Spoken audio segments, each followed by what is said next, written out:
Very good evening, Jai Shri Krishna Guru. Thank you for joining Sai Satcharita Parayan. I hope you had a wonderful day today and wishing you a very happy Guruvar. We'll continue from where we stopped, that is chapter 37, the description of the Chavadi ceremony. Om Shri Gurubhyo Namaha, Om Shri Ganeshaya Namaha, Om Shri Saraswataya Namaha, Om Shri Guru Dattatreya Namaha, Om Shri Mahalakshmi Namaha, Guru Brahma, Guru Vishnu, Guru Devo Maheshwaraha, Guru Sakshat Parabrahma, Tasmai Shri Guruve Namaha. Chapter 37, the description of the Chavadi ceremony. My obeisance to Shri Ganesh, to Shri Saraswati and Shri Guru Maharaj, to the family deity, to Shri Sita Ramachandra. My most humble obeisance, I bow in reverence to the most venerable Guru, Shri Sai Nath. Yesterday we stopped at verse 61. Now we will complete from verse 62. Yesterday Baba was describing about how you need to have the oneness. What is a way to attain, the divine, the Parabrahma, how to realize that I am that, how do you overcome the mind, body, senses, how the devotional service unto the lotus feet of the Guru is extremely important. So now let us continue from where we stopped, that is verse 62 onwards. That this whole visible universe is unreal, a dream that we experience actually and which disappears on our waking up, is something we have to accept. Our intellect can go only so far, no more. And our real awareness of the self is also only so far. But where truth and illusion cannot be known by the intellect, that awareness of the principle is the true self. Without the attributes of being real or illusory, differentiation of gender, and without any special qualities, such as the greatness of the all-pervasive Atman, which has been described variously. So far, what Baba has been describing about Atman is not, you cannot understand with your mind, and that is what Baba is also saying here. But he's only trying to describe and give a reference, that which cannot be described adequately by words. But when you walk on the path of spirituality, when you evolve right there, the Atman will reveal itself. That is exactly he's talking about, which is the self-realization. And most important is you have to evolve that path. So Baba is only giving you an understanding where you can't use your mind to understand, but you have to walk that path. It's just a reference. It's a reference. It's like what is that Atman feel like? That's exactly what he's saying. But only you have to get the direct experience of that knowledge which is being taught. Without the attributes of being real or illusory, differentiation of gender, and without any special qualities, such as the greatness of the all-pervasive Atman, which has been described variously. The Atman is without any special qualities, beyond old age, birth, and death. It is ancient, eternal, and always indestructible. It is constant, unborn, old, all-pervasive as the sky, without a beginning, indivisible, not subject to growth and unchanging. Who can describe that which is beyond words? Absolutely. Without a form, without beginning or end, immeasurable, indestructible, without fragrance or taste, and unstained. And when such an attributeless Atma cannot be known through ignorance, then remove that ignorance with knowledge, but never say that Atman is void. Absolutely. So what Baba is here explaining is that, see, the Atman cannot be described by words.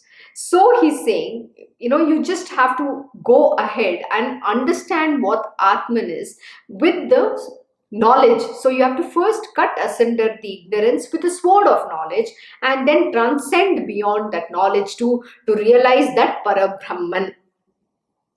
Oh, how glorious was that Paramahamsa state of Shri Sai, that splendid spiritual treasure, all his own. And once time robs it in a trice, will it ever be seen again? I'll read this once more. Oh, how glorious was that Paramahamsa state of Shri Sai, that splendid spiritual treasure, all his own. And once time robs it in a trice, will it ever be seen again? Absolutely. So time is something that you cannot stop. So you have to evolve on the path quite fast so that you can realize this Parabrahman state, because even Baba has to leave the body, right? He has manifested into a body. He has to leave that body and and leave, right, and has to go back into the unmanifest world, but yet Baba will still be there. If you have faith, you can still experience. Even today you can experience Baba if you really truly have that kind of faith, absolute faith. That Shraddha and Saburi is extremely important. Leave alone the common average devotee who after all attached to the wealth, sons, a wife.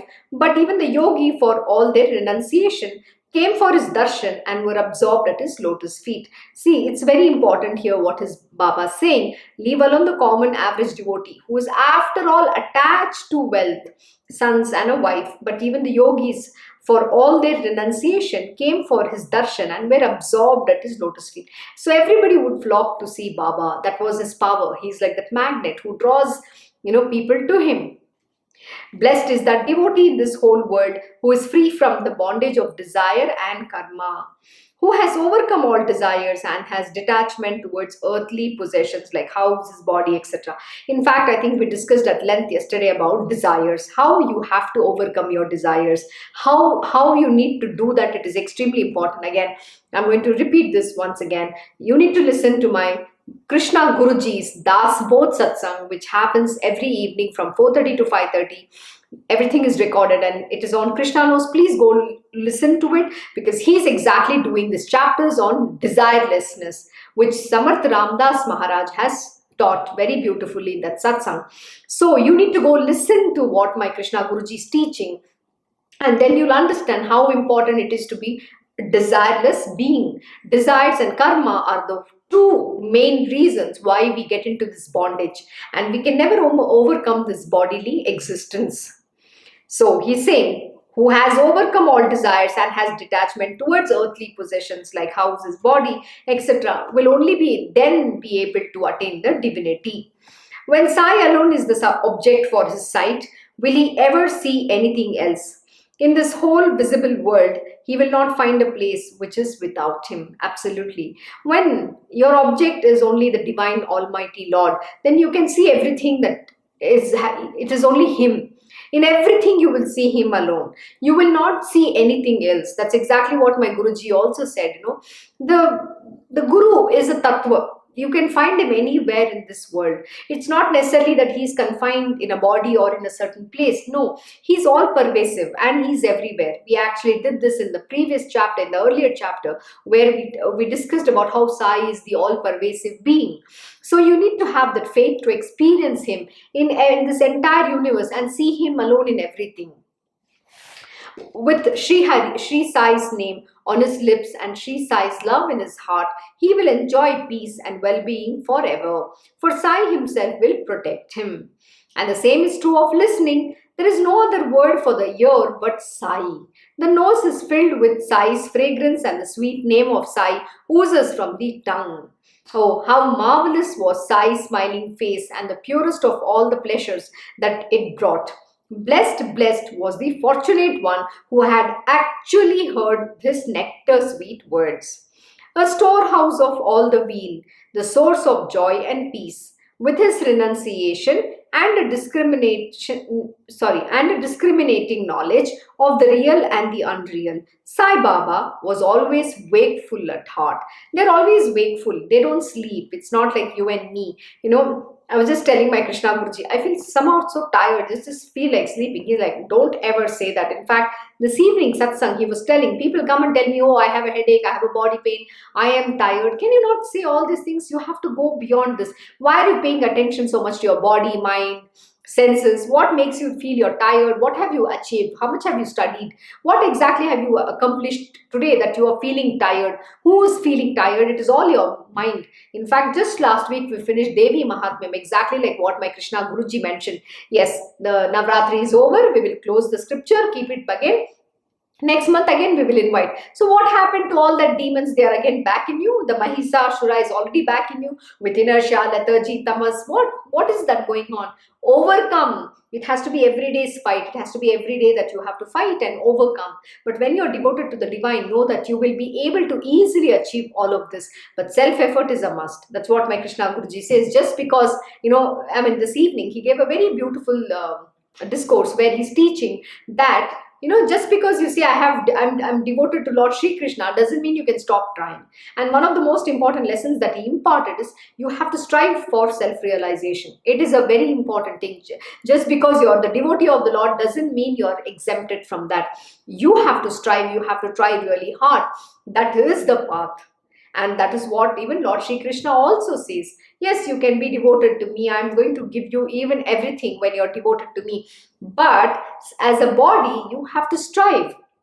Because you're done, you're not you're manifested, you're born as a body, as this human birth is there. So you have to overcome those things. And if you do not strive hard, how will you overcome? So striving for self-realization is a must.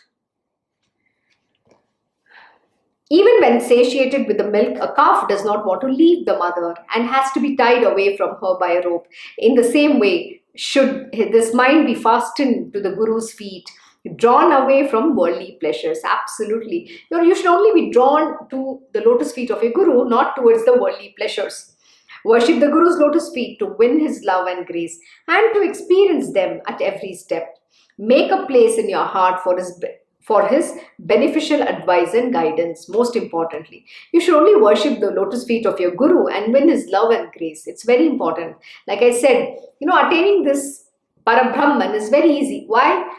Guru Sakshat Parabrahman. You're actually worshipping that lotus feet of the Guru, who is the Parabrahman himself. But here is a very subtly mentioned, you have to win his love and grace. What does that mean? Only when you win his love and grace, the grace of the Guru and his love, when the master is pleased, that is when you will be able to realize the Parabrahman.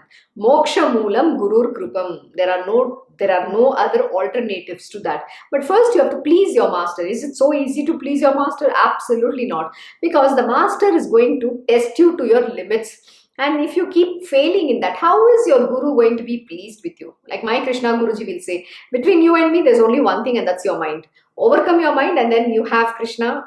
He'll say, Lord Krishna is right in the palm of your hands, and you can easily attain it. You're just this much away from attaining that self-realization.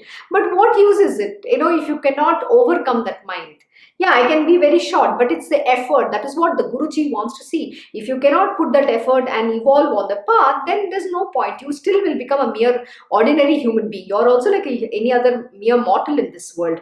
So work hard, strive hard, study hard, and that is the only way. There are no shortcuts in spirituality. And like my Krishna Guruji also says, spirituality is not a joke. It is not for those who think that it is an escapism from material world.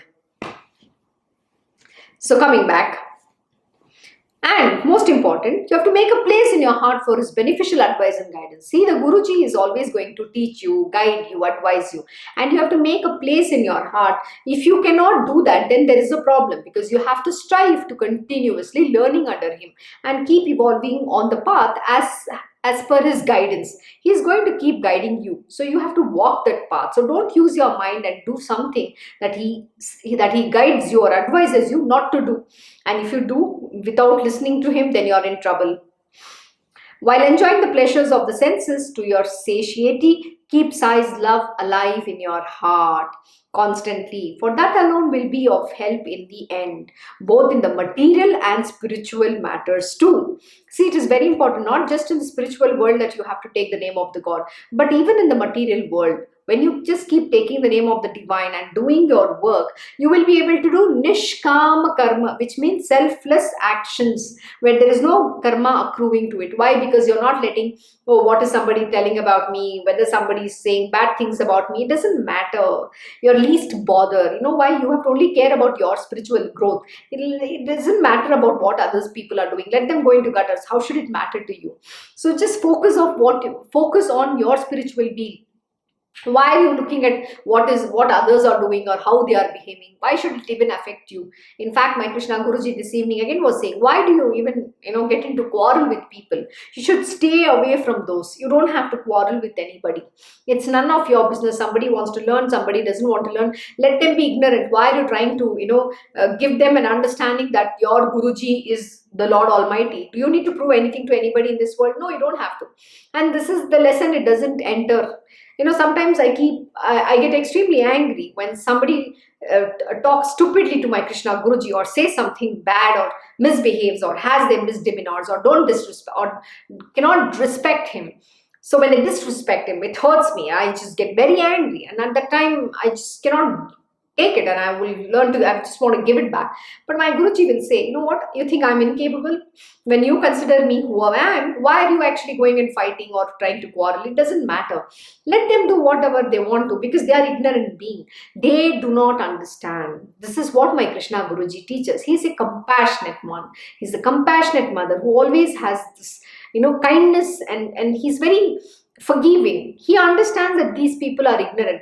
But even after repeatedly telling them, when they do something, my Guruji will say, I don't even have to move my fingers. My universe will take care. So why are you worried? Just learn to keep silence. It doesn't matter. You don't have to react to other people's stupidity or their ignorance.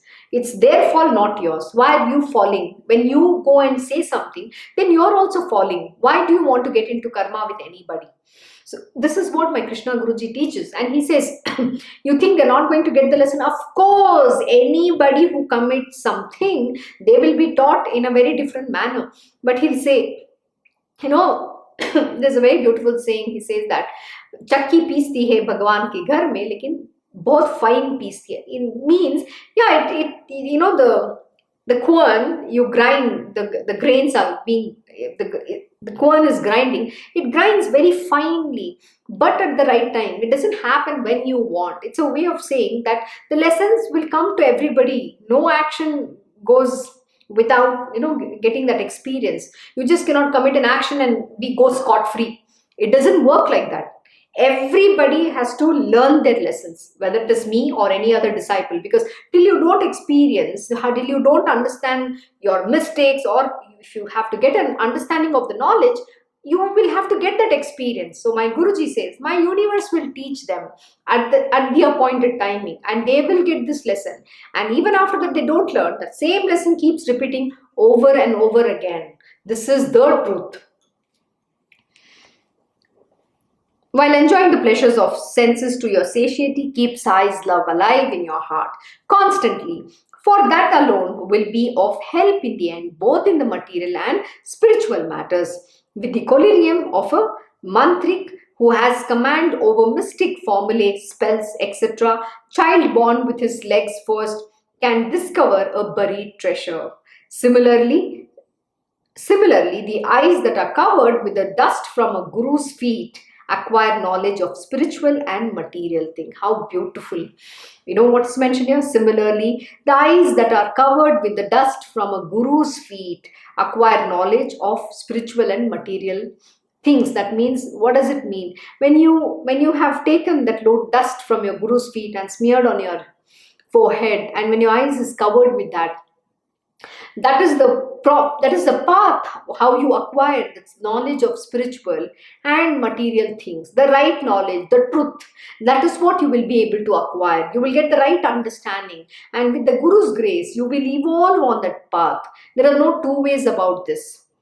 Characteristics that distinguish the Siddhas are really the means for the seekers, to acquire which the wise should make a prolonged effort and do sadhana. See, I think we have discussed enough on this. I'm not going to touch this. You have to make a prolonged effort and do your sadhana. Again, Baba has mentioned in earlier chapters, a deep sadhana. Sadhana is a must. Without sadhana, you cannot achieve anything. Clarified butter is latent in the milk, but unless it is combined with a sour agent, there will neither be buttermilk nor butter. And that too can be obtained only after it is processed properly. You know how difficult it is to, it's not difficult, but I know how much of process is required first to, get the clarified butter, ghee. There is a huge process. You can go and YouTube it. You can, Google and find out. It's a lot of effort. My Guruji will all, he keeps saying this. My Guruji used to live in Goa, the milk was amazing. And it used to be full of cream. So we used to get so much of butter. We would collect the cream, and the cream is nicely blended. And from the blended cream comes the butter, the fresh butter. And once you get that, you have to nicely, blend in the mixie. There's a process to be followed, and then you get that butter, and then the butter is then, put in a pan, and it's boiled to a high temperature until, all this it doesn't, sorry, I don't know what exactly happens, but the ghee is pure, it's filtered, and there are all the residues is settled down, and until that time you need to heat it, and you'll get a very beautiful fragrance. The pure ghee that comes from it is, that is the way the process is. So here what is mentioned is, till you don't go through that properly, the process, how can you get that pure ghee, that sattva, the essence? You cannot get. So similarly, he's talking about how we have to go through our process of learning and doing our sadhana to attain the spiritual being. So it has to be properly processed, which means you have to go through a proper process of doing your sadhana.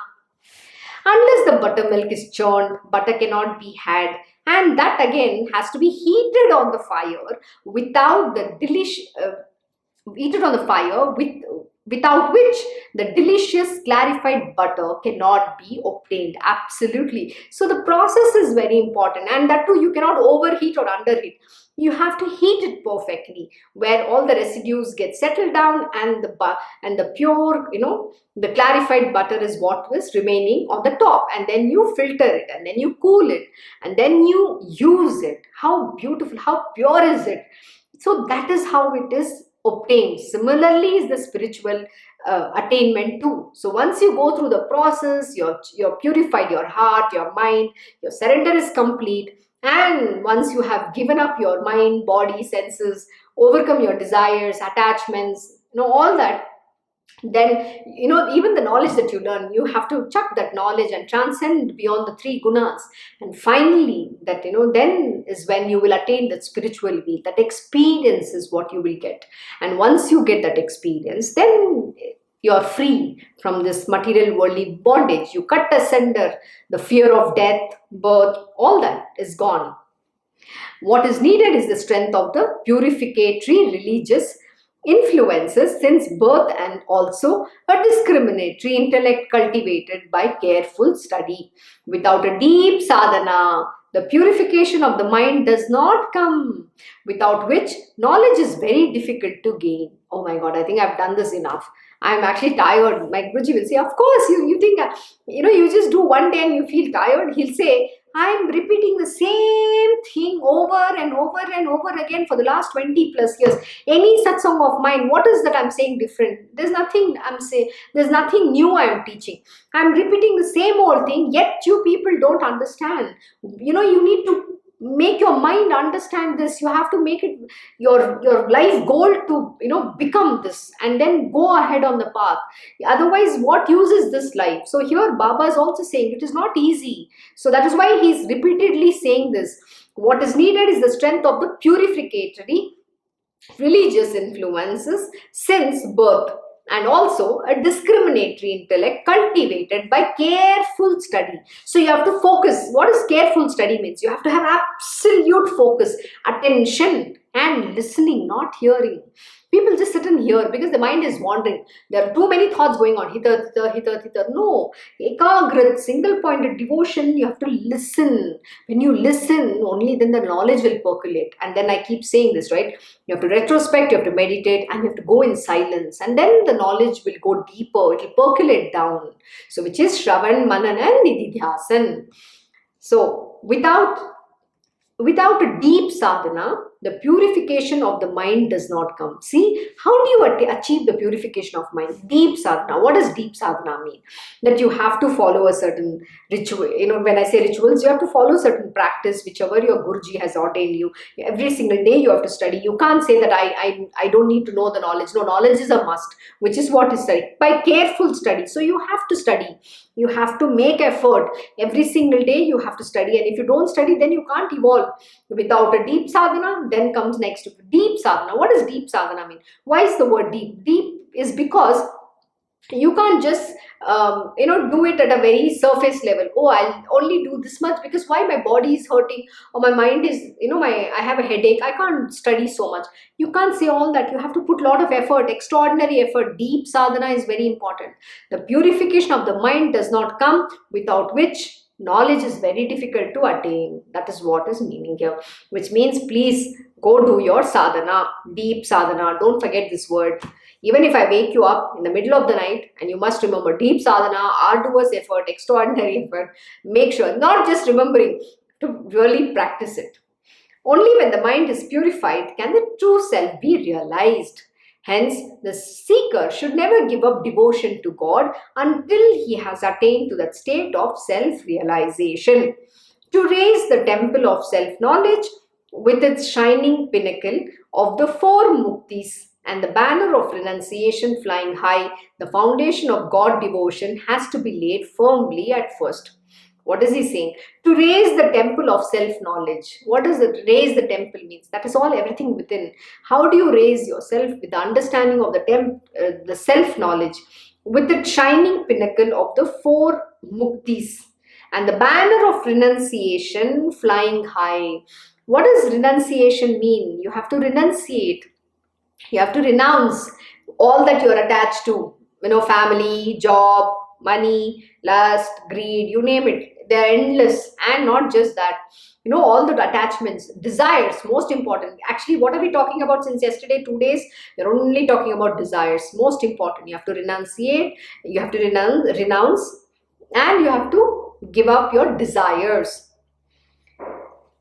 Then the foundation of God devotion has to be laid firmly at first.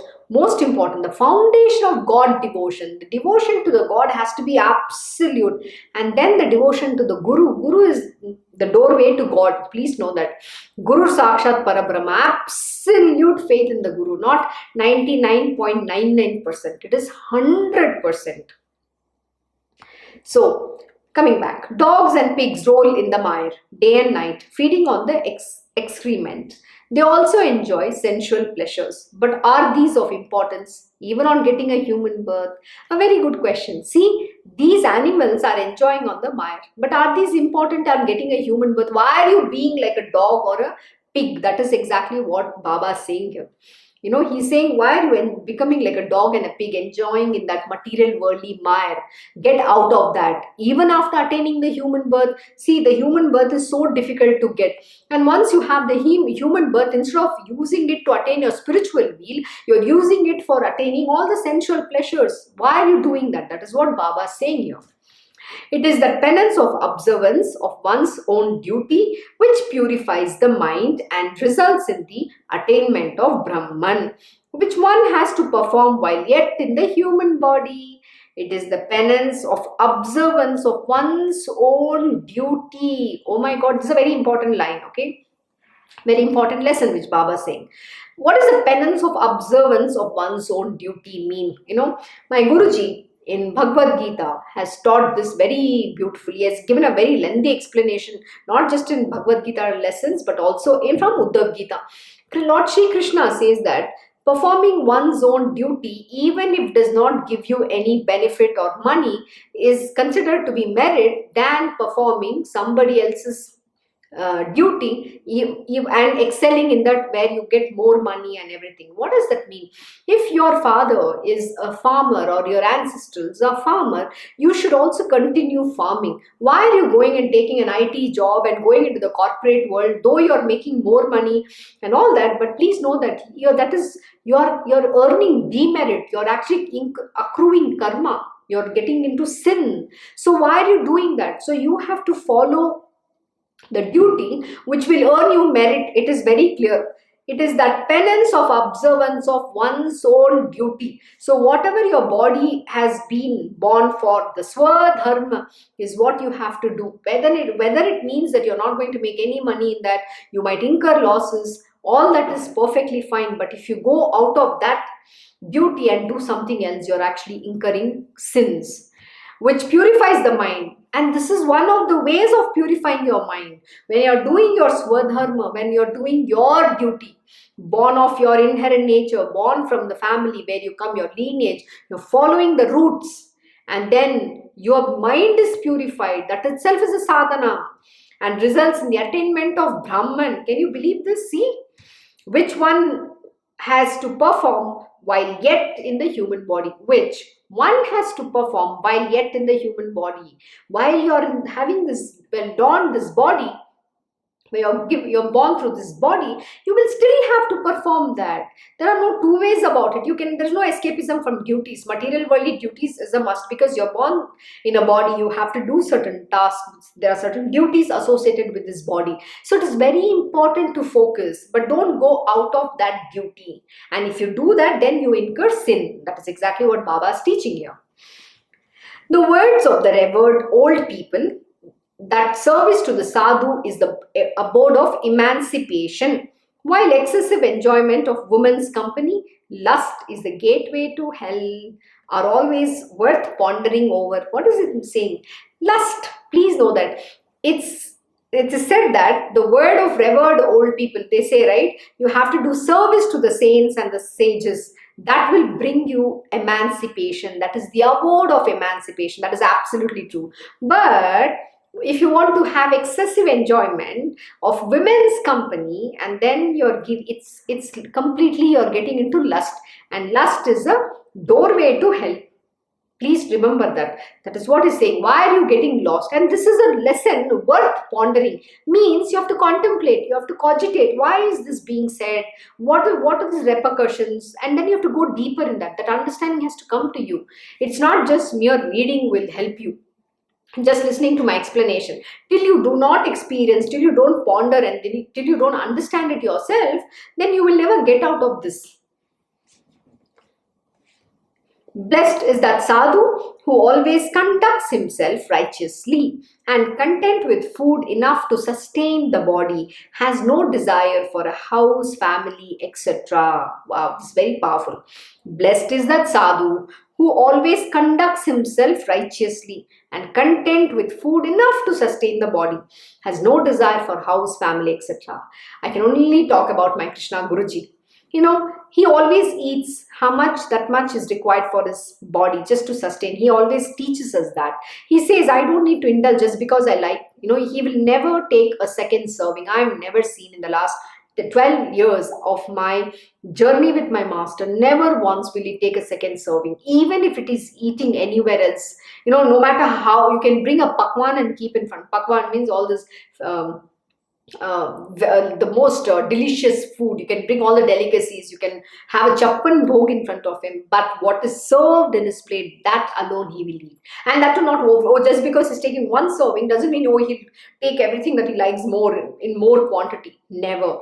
It's one cup, only small. Moderation is the word. That is exactly what he lives and breathes. Why? Because he needs that food to sustain his body, and he conducts righteously, does everything in a disciplined manner. He's the highest disciplined being I've ever come across in my life, and he's so perfect. Perfect is a very small term for him. He's beyond perfection too. He's the perfect of the perfect. That's the perfection he has in him. And is content with the food enough to sustain the body, has no desire for house, family, nothing. My Guruji doesn't even care. We are all part of his family. He is the Vasudev Kutumbam. We all are his family. He doesn't care. He doesn't have a house. Anybody who offers him some place, he'll be very graciously accepting it. He doesn't own anything. He doesn't covet anything. He is absolutely a desireless being. He's an avaduta. Doesn't even have a bank account, money, nothing. He will just live on what is being offered to him. That is the greatness of these gurus, And people think that they are here to take money and all that. No, Baba has taught enough. Baba has said why when a guru asks the money, they're only the Guru Dakshina they are taking so that they can take your karmas. On the contrary, people have very mean attitude, They count in, oh, should I give him or should not? Why should I give him? All this kind of mean nature. So don't be that, Be gracious to such divine masters. They are doing you a favor. You're not doing them any favor. That's the greatness. So be like them. contented, do everything in moderation. That's exactly the teaching of Lord Shri Krishna. Whatever is it, just because you like some food doesn't mean you eat 3-4 servings of it. No, one serving, that's all. What is required to sustain this body, that is all you must eat, not indulge in anything. So coming back, all those who meditate on Sai constantly, literally without closing the eyes even for a moment, have marvelous experience which is worth seeing. Grateful to them, Sai himself begins to meditate on them. How sweet. See, when you keep looking at the divine being, you get into them. And that itself is being lost in that meditation, in the Parabrahman. That's exactly what's, and then the master looks at you and then he transfers his grace and that knowledge onto you. Great indeed is the importance of taking the name, for the Guru himself begins to remember his devotees. The meditator thus becomes one with the object of his meditation, both forgetting their own selves completely. Absolutely. You become, the one with that object of meditation, and you become one with that divine Lord Almighty. Your own deeds you know best, but as for me, I ceaselessly think of you day and night. Such were Baba's loving words, which many will recall. We do not need any tales of wisdoms. This Gata or Poti of Sai is enough for us. However numerous the sins on our head might be, he is our only refuge in our troubles. Absolutely, no matter what. We don't need any tales of wisdom. Just this Poti, which describes Sai's greatness and Leela, is enough. And no matter how many sins you might have incurred, whatever might be the case, he is the only refuge when you are at the most troubled times. He takes care of you. Even if you don't call him, he's still there for you. Even if repeated readings are not possible, the listener should regularly listen every day to those chapters dealing with Guru devotion. Oh my God, this is very important, huh? Storing them in the heart as its precious ornaments. I'm going to reread this verse. Even if repeated readings are not possible, the listener should regularly listen every day to those chapters dealing with Guru devotion, storing them in the heart as its precious ornaments. What does that mean?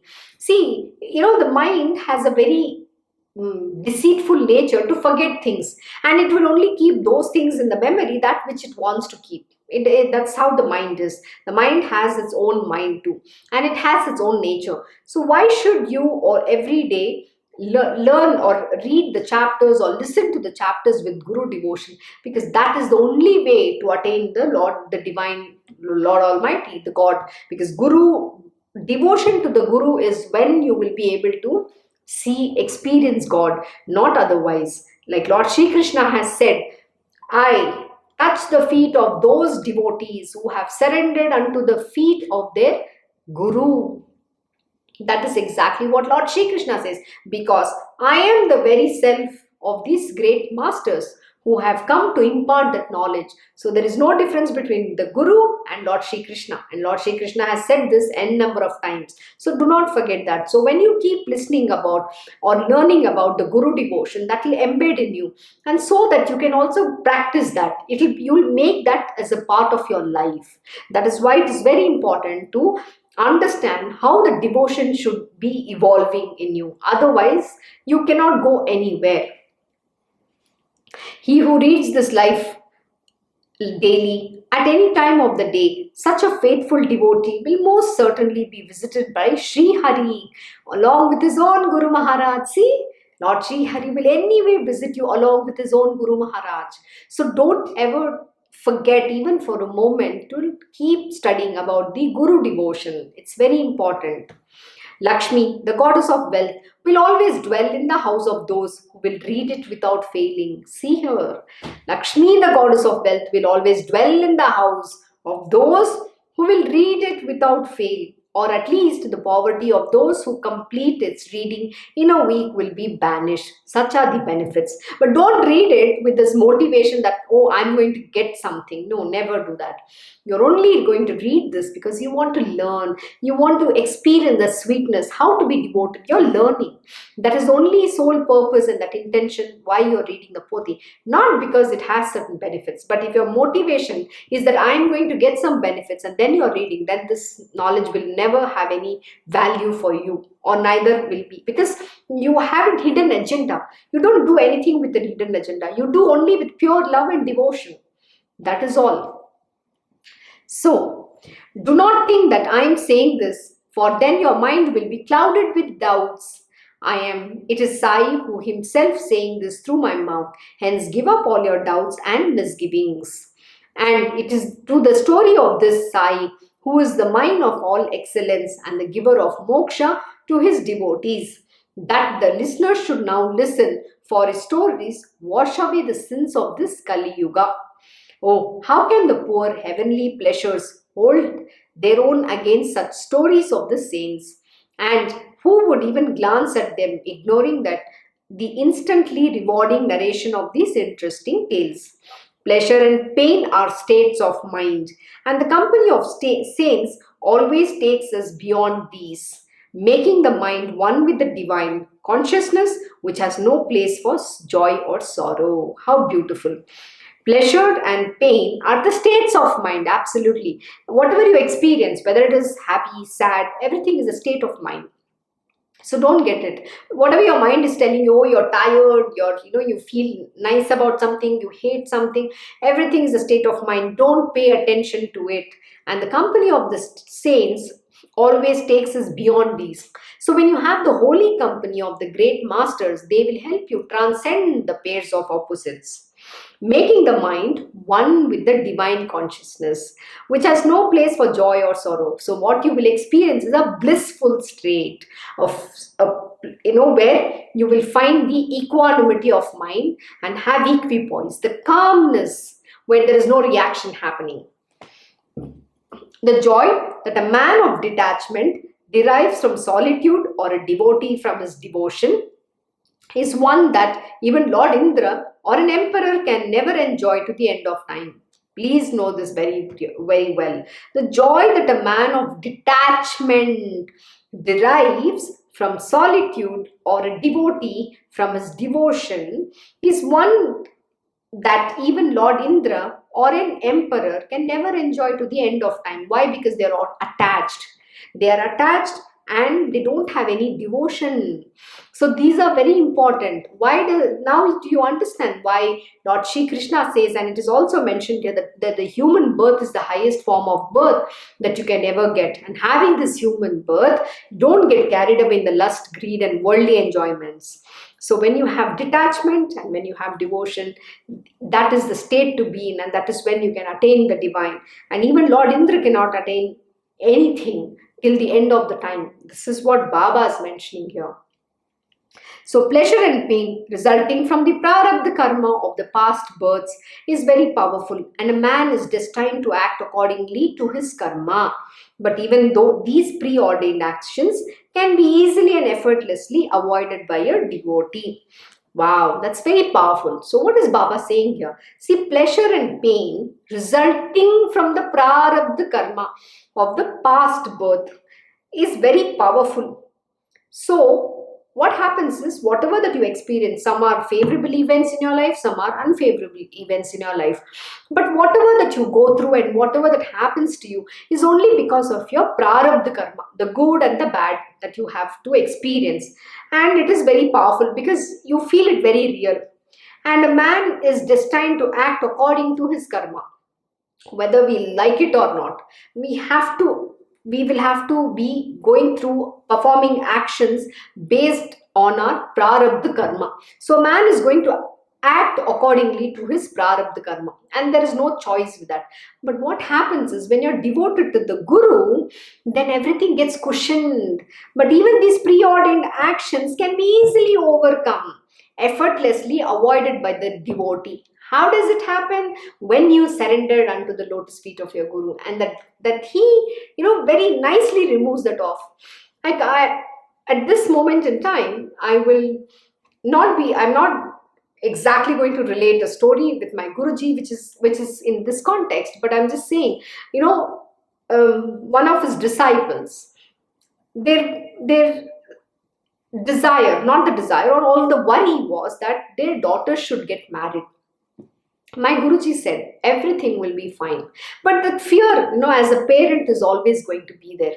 And when that event happened, my Guruji did visit, that engagement is happening, and he went for the engagement, and they, invited him on the stage, and he went them to bless, and he was made to sit there. When the bride's mother, when she turned, who's disciple of my Guruji, when she turned and she saw my Guru, she saw Lord Dattatreya over there. Oh my God, how powerful it is. And since then, she just surrendered.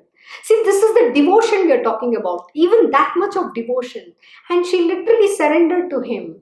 And she says, whatever my Guru does, these events happen to me. I got my experience, and since then, I only surrender. I take his name, and everything else, I leave it at his feet. And I just do what I'm supposed to do. That is exactly what is mentioned. And even those karmas can be overcome very easily and effortlessly. When one of his disciples had a heart attack, he had an issue with the heart. That's what she said. These three events in my life completely transformed. And that time, my Guruji took Baba's Udi and, gave him. And he was completely all right. That's the faith. That is the conviction that comes. And then even if the death is going to come to strike you, but because they are devoted to my Guruji, nothing shall befall. The prarabdha karma, yes, you're going to have that heart attack, but you will be able to overcome. There is nothing that will happen. Any kind of calamity or anything that is bad going to happen can be averted by the great Guru. How? Because they were devoted. They had absolute faith in him. That is the faith. Even today when they visit, they just surrendered at his feet and say, thank you. When you are there, there's nothing to fear. He's my Guruji. He's Lord Dattatreya to me. That is the faith that they show. You also need to have that faith unto your lotus feet of your Guru. And then everything is magic. But please know that your master is always going to test you. It's not so easy because you have to become perfect. You can't have a flimsy mind. Yesterday we learned a very beautiful lesson in which Baba says the foundation on which this love and devotion has to be established, that faith has to be absolute strong. But if it is wavering or flimsy, that building will collapse and fall. Similar is our evolution on the path of spiritual, where we cannot have anything rooted on a flimsy base. It has to be firm. It has to be like a Mount Meru. The foundation on which this spirituality is going to be established has to be very strong. Nobody can shake it. So the Guru is going to test you dime a dozen endlessly till that knowledge doesn't get firm within yourself. And once you have that the firmness of the knowledge, then nothing can shake you. So no pair of opposites is going to deter you. Then you're not going to even bother if somebody is criticizing you, or somebody is insulting you, or somebody is singing praises about you, it doesn't matter. But that state is important to achieve. So strive hard, but you'll be able to overcome with the grace of your Guru and just being absolute in devotion with him. So that is what is mentioned here. Howsoever arduous Bhagirath effort one might make, the results of previous karma cannot be avoided. It is impossible to free oneself from the inevitable. See, again, actually, I've already explained this. See, no matter howsoever arduous, Bhagirath effort one might make, but the results of previous karma cannot be avoided. It is impossible to free oneself from the inevitable. See, the inevitable is going to happen. Like I keep saying this. The heart attack has to come. Whatever the problem, they have to face. But with the grace of the Guru, it's cushioned. It's only 10%. The impact is only 10%. You have to go through the test, you might have to get admitted in the hospital, but you will be safe and sound. Nothing will happen to you. You'll be absolutely healthy. But that action, that event has to happen. That is your prarabdha karma. That cannot be eliminated.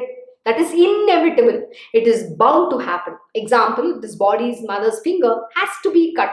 That, maybe there's going to be some other bigger calamity, but because of the grace of my Guruji, that just it went in that minor chopping of the finger. Yes, she had to go to the doctor, she had to undergo that minor surgery, but that is inevitable. So it's only 10%. But what is a human being feel? Oh my God, my finger got cut, something happened major, but they don't understand the truth. The truth is something major was supposed to befall, but with the Guru's grace, only a small event happened, and that action, which is the karma, was inevitable. So she had to go through that small surgery. She has to undergo that pain. That is her karma. There are no two ways about that. That is what it means. So as the sorrows are unasked for, so also are the pleasures unexpected. And the saints already know the course of events resulting from a man's karma. See, oh my God, it's so beautiful. The saints already know that.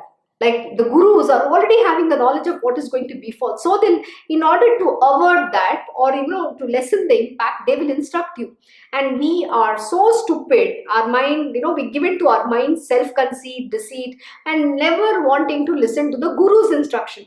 When the guru says don't go, don't do something, we will invariably go and commit the same thing, that which he said don't do. Why? Because your mind is the one who's wanting not, doesn't want you to listen to the instruction of your guru, because it always has to come in between you and your guru.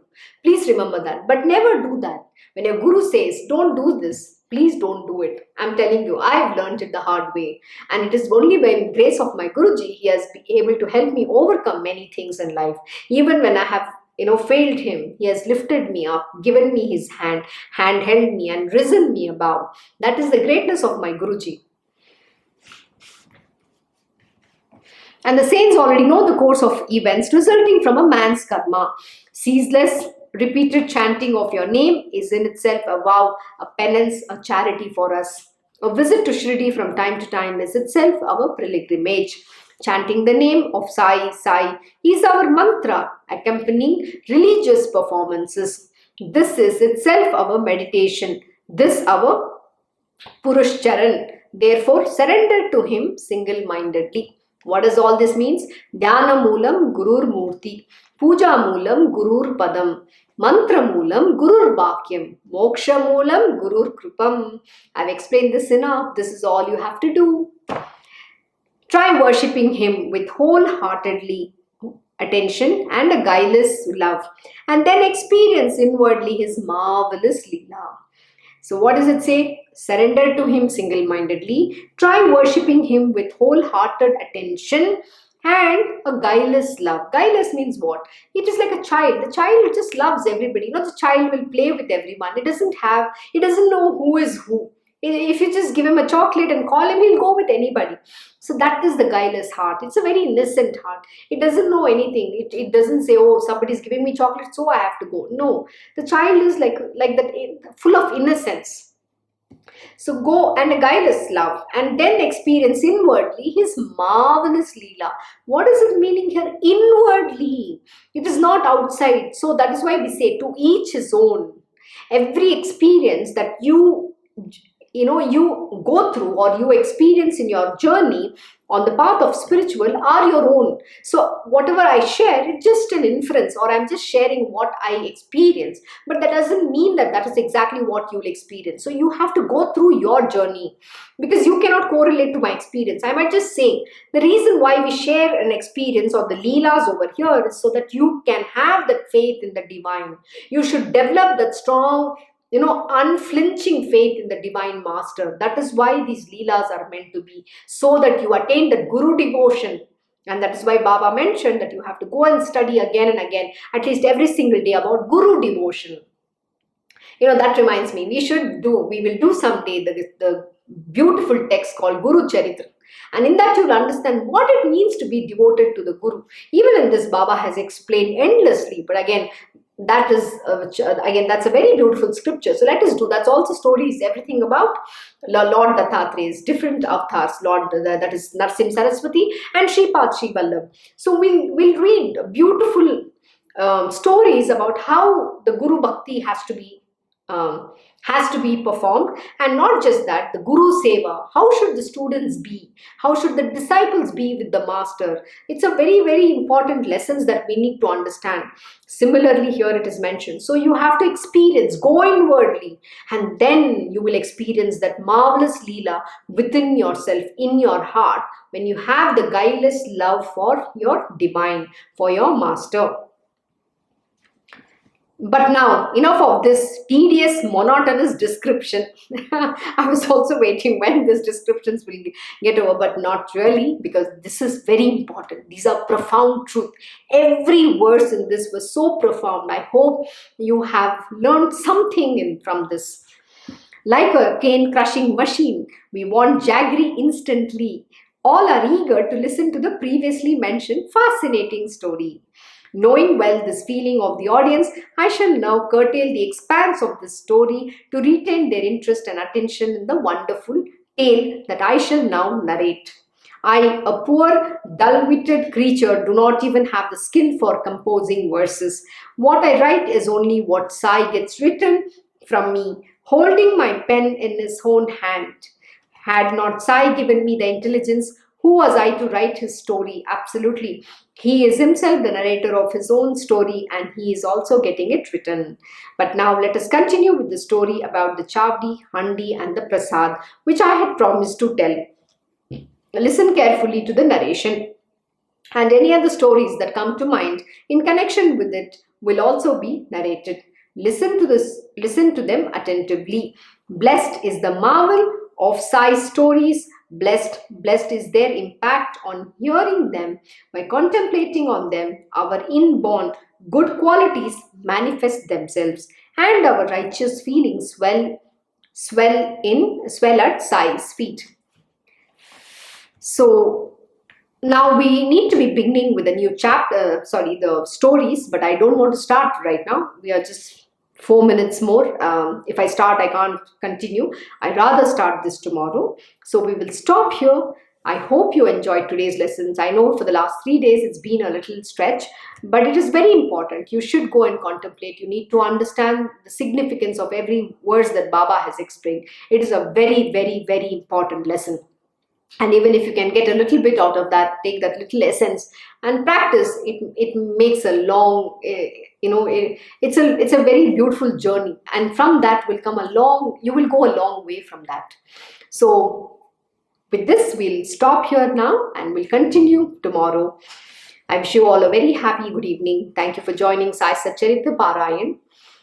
Om Shri Mahaganapate Namaha. Om Shri Gurudev Datta. Om Shri Sachidananda Sadguru Sainath Maharaj Ki Jai. Om Namo Bhagavate Vasudevaya. Digambara Digambara Shripad Vallabha Digambara. Om Shri Krishna Guru Nathanatha Shri Guruve Namaha. Om Devi Durgaya Namaha. Om Shri Krishna Arpanam Namastu. Krishnam Vande Jagat Gurum.